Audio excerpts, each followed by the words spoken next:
Raisonner à l'aide de concepts et de processus mathématiques. L'évaluation de la maîtrise des connaissances est prise en compte dans la compétence 2, raisonner à l'aide de concepts et de processus mathématiques.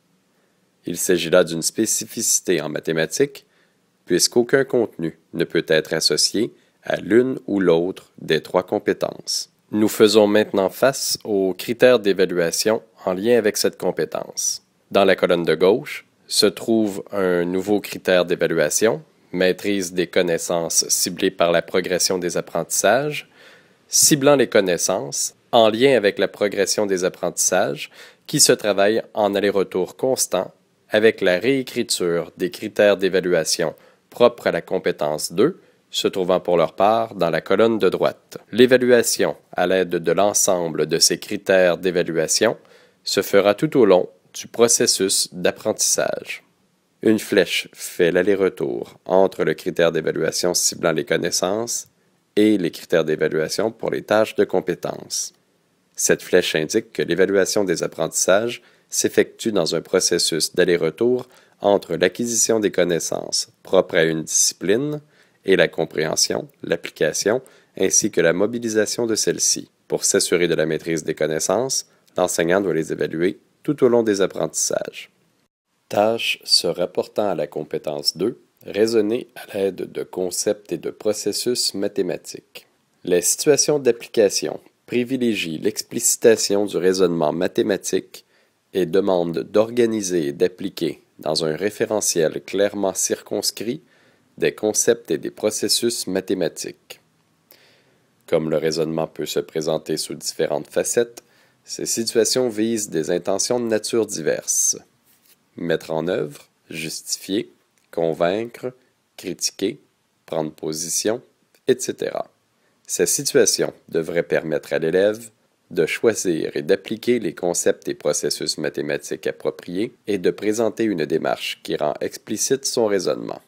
Elles devraient permettre également à l'élève de justifier une affirmation, de vérifier un résultat ou une démarche, de prendre position, de critiquer ou de convaincre à l'aide d'arguments mathématiques. Pour ce qui est de la maîtrise des connaissances ciblées par la progression des apprentissages, s'offrira alors à l'élève deux différentes catégories de tâches.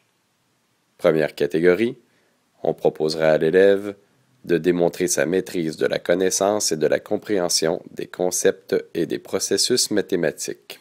Par là, nous entendons que c'est la capacité de l'élève à concrétiser dans une tâche la connaissance et la compréhension qu'elle ou il possède des concepts et des processus mathématiques. Les tâches se rapportant à cette habileté peuvent concerner l'un des aspects suivants. Premier aspect, identification, explication, description ou illustration, exemple ou contre-exemple, d'un concept ou d'un processus. Voici donc un exemple de tâche touchant cet aspect.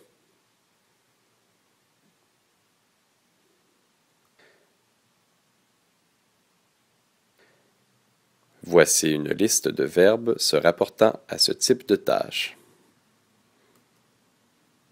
Deuxième aspect, capacité à établir des liens entre des concepts et des processus et à traduire une situation par un modèle mathématique. Voici un exemple de ce type de tâche.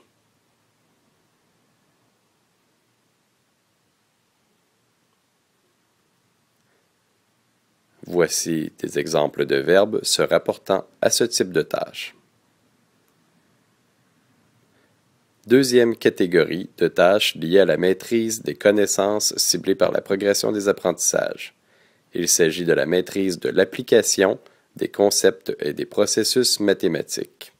La maîtrise de l'application des concepts et des processus mathématiques, c'est la capacité de l'élève à mettre en œuvre une combinaison de concepts et de processus mathématiques qu'elle ou il a appris antérieurement pour accomplir une tâche déterminée.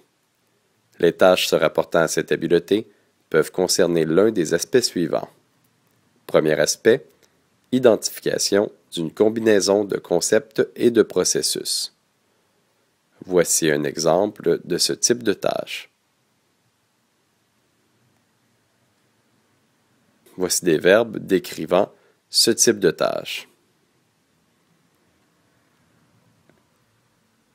Deuxième aspect, application d'une combinaison de concepts et de processus. Voici un exemple de ce type de tâche. Voici des verbes pouvant décrire ce type de tâche. Troisième aspect, explicitation ou justification relative à l'utilisation d'une combinaison de concepts et de processus. Voici un dernier exemple représentant ce type de tâche.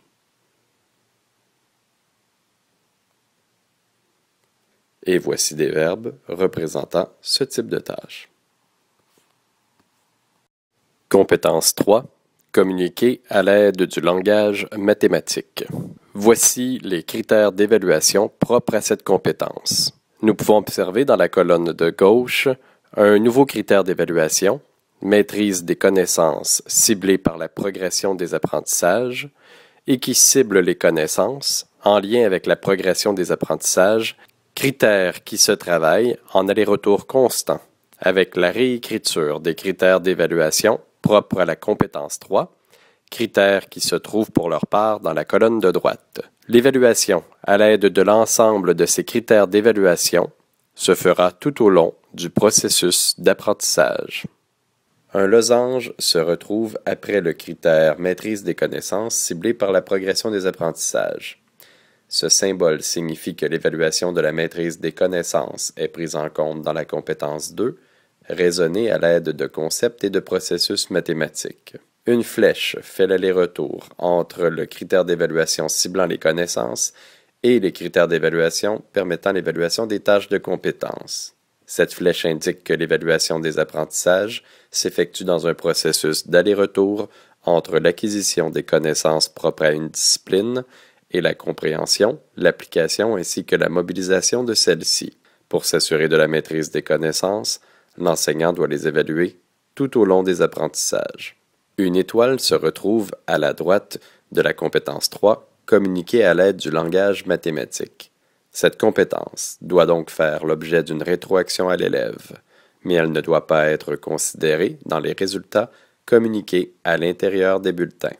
Pour ce qui est de la compétence 3, communiquer à l'aide du langage mathématique, la situation pour développer et évaluer cette compétence demande à l'élève de recourir à des modes de représentation variés, objets, dessins, diagrammes, symboles, mots, tableaux, schémas, et à utiliser un langage mathématique approprié. Dans certains cas, les situations de communication visent plus particulièrement l'interprétation d'un message, alors que dans d'autres cas, elles visent la production de messages. Elles peuvent aussi combiner l'interprétation et la production de messages. Dernière section, modification au régime pédagogique. Voici un modèle de bulletin d'un élève du premier cycle du primaire. Nous retrouvons donc les pondérations propres à chacune des compétences, 20% pour la compétence résoudre une situation problème mathématique et 80% pour la compétence utiliser un raisonnement mathématique. Dans la constitution du résultat final, l'étape 1 comptera pour 20% de la note, tout comme l'étape 2, et l'étape 3 comptera pour 60% de la note. Dans le cas où il y aura communication d'un résultat à chaque étape pour chaque compétence au premier cycle du primaire, nous pouvons observer le poids relatif de chacune des compétences consignées au bulletin, et ce, pour chacune des étapes. Considérant maintenant que la compétence résoudre une situation problème mathématique est absente au premier bulletin d'un élève du premier cycle, nous pouvons observer donc le poids relatif de chacune des compétences consignées au bulletin dans la constitution du résultat final de l'élève. Voici maintenant un exemple de bulletin d'un élève du deuxième ou encore du troisième cycle du primaire. Nous observons la pondération des deux compétences, soit 30% alloués à la compétence résoudre une situation problème mathématique et 70% pour la compétence utiliser un raisonnement mathématique. Nous pouvons aussi observer que, tout comme au premier cycle, le poids relatif de chacune des étapes dans la constitution du résultat final sera donc pour la première et la deuxième étape de 20% chacune et de 60% pour la troisième étape. Dans le cas où, pour un élève du deuxième ou encore du troisième cycle du primaire, il y a communication d'un résultat à chaque étape pour chaque compétence, on peut observer dans ce tableau le poids relatif de chacune des compétences consignées aux étapes dans la constitution du résultat final. Advenant le cas que la compétence résoudre une situation problème mathématique soit absente au premier bulletin pour un élève du deuxième ou encore du troisième cycle, on peut observer le poids relatif de chacune des compétences consignées à chacune des étapes dans la constitution du résultat final de l'élève. Finalement, voici une particularité propre aux élèves de la fin du troisième cycle du primaire.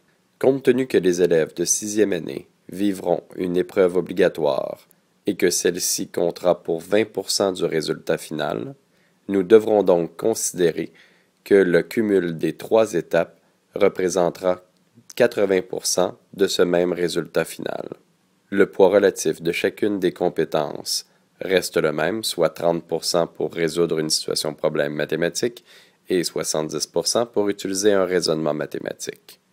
Considérant cette épreuve obligatoire comptant pour 20% du résultat final de l'élève à la fin de la sixième année, voici le poids relatif de chacune des compétences s'il y a consignation au bulletin de chacune d'entre elles à toutes les étapes. Maintenant, advenant le cas que nous prenions la décision de ne pas consigner la compétence 1, résoudre une situation problème mathématique à la première étape, voici le poids relatif de chacune des compétences qui auront été consignées au bulletin, incluant le poids relatif de l'épreuve obligatoire dans la constitution du résultat final. Pour tout éclaircissement supplémentaire, n'hésitez pas à me contacter. Merci pour votre écoute.